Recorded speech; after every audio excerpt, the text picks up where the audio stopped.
Hi ಸ್ನೇಹಿತರೆ, ನಿಮ್ಮಲ್ಲಿ ಒಂದು ವಿನಂತಿ. ನಾನು ಮಾಡುವ ವಿಡಿಯೋಗಳನ್ನು ಶೇಕಡ 97.9% ಸಬ್ಸ್ಕ್ರೈಬ್ ಮಾಡದೇ ಇರುವವರೇ ನೋಡುವುದರಿಂದ ವಿಡಿಯೋ ನೋಡುವುದರ ಜೊತೆಗೆ ದಯವಿಟ್ಟು ಸಬ್ಸ್ಕ್ರೈಬ್ ಮಾಡಿ, ಹಾಗೆ ಪಕ್ಕದಲ್ಲಿರುವ ಬೆಲ್ ಐಕಾನನ್ನು ಒತ್ತುವುದನ್ನು ಮರೆಯಬೇಡಿ. ನಮಗೆ ಯಾಕೆ ಕೆಲಸ ಸಿಗೋದಿಲ್ಲ? ಅಕಸ್ಮಾತ್ ಸಿಕ್ಕರೂ ಆ ಕೆಲಸದಲ್ಲಿ ವರ್ಷಕ್ಕಿಂತ ಜಾಸ್ತಿ ಯಾಕೆ ಇರಲು ಆಗುವುದಿಲ್ಲ? ಇದಕ್ಕೆ ಸರಿಯಾದ ಕಾರಣ. ನಮಗೆ ಕೆಲಸ ಸಿಗುವುದಿಲ್ಲ, ಸಿಕ್ಕರೂ ಅದರಲ್ಲಿ ಸ್ಥಿರತೆ ಇರುವುದಿಲ್ಲ, ಅಥವಾ ಕೆಲಸ ಕೈಚಲ್ಲಿ ಹೋಗುವ ಕಾರಣವನ್ನು ನಾವು ತಿಳಿದುಕೊಳ್ಳುವ ಮುಂಚೆ ಈ ಕೆಲಸಕ್ಕೆ ಯಾವ ಗ್ರಹ ಅಧಿಪತಿ ಅಂತ ಮೊದಲು ತಿಳಿದುಕೊಳ್ಳಬೇಕು. ಹೌದು, ಈ ಕೆಲಸಕ್ಕೆ ಕರ್ಮದೇವತೆ ಅಧಿಪತಿ ಅಂದರೆ ಶನಿ ಗ್ರಹ ಅಧಿಪತಿ. ಹೌದು, ತನ್ನ ಕೆಲಸ ಕಷ್ಟಪಟ್ಟು ಮಾಡುವವನೇ ಶನಿ. ಶನಿ ಕೆಲಸಕ್ಕೆ ಅಧಿಪತಿ. ಯಾರಿಗೆ ಶನಿ ದೋಷ ಅಥವಾ ಶಾಪವಿರುತ್ತದೆಯೋ ಅವರಿಗೆ ಕೆಲಸ ಸಿಗುವುದಿಲ್ಲ. ಯಾರಿಗೆ ಜಾತಕದಲ್ಲಿ 12ನೇ ಮನೆಯಲ್ಲಿ ಶನಿ ಇರ್ತಾನೋ ಅವರಿಗೆ ಕೆಲಸ ಸಿಗುವುದಿಲ್ಲ.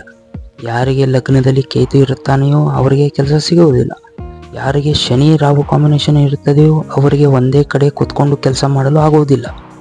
ಯಾರಿಗೆ ಶನಿ ಕೇತು ಕಾಂಬಿನೇಷನ್ ಇರುತ್ತದೆಯೋ ಅವರಿಗೆ ಕೆಲಸ ಕೈ ತಪ್ಪಿ ಹೋಗುತ್ತದೆ. ಯಾರಿಗೆ ಶನಿ ಚಂದ್ರ ಕಾಂಬಿನೇಷನ್ ಇರುತ್ತದೆಯೋ ಅವರಿಗೆ ಒಂದೇ ಕೆಲಸ ಮಾಡಲು ಇಷ್ಟ ಆಗುವುದಿಲ್ಲ.